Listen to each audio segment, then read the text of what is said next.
Hello everyone, I'll be showing you how to do easy rolls with olive oil and thyme.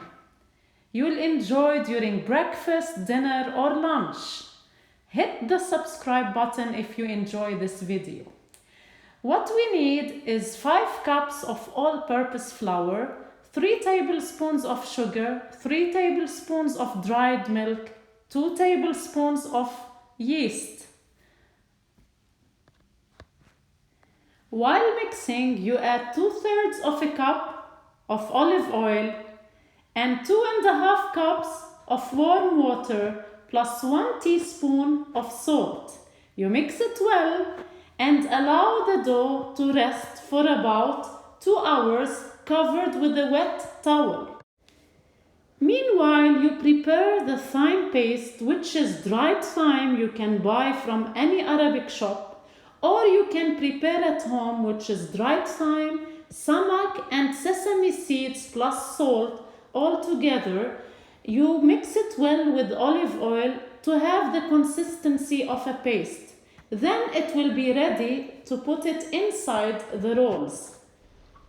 Now we can start with the dough that is ready and doubled in size after leaving it for around 2 hours.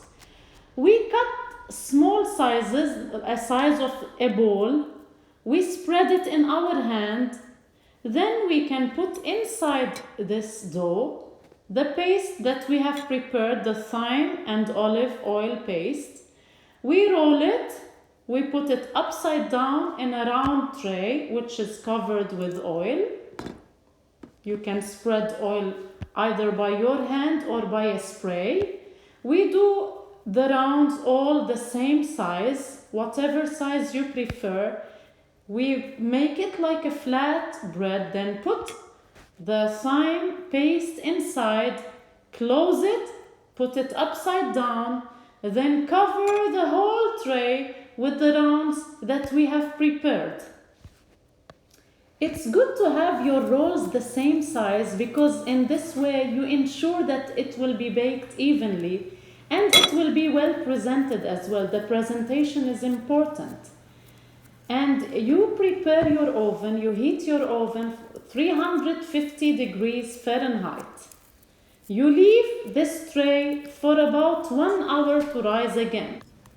After leaving it 1 hour, you brush your rolls with egg yolk and bake it in a preheated oven for about 30 minutes. I'm sure you'll enjoy eating this hot, warm, or even cold any time of the day. You can eat it during the breakfast, lunch, or dinner and enjoy.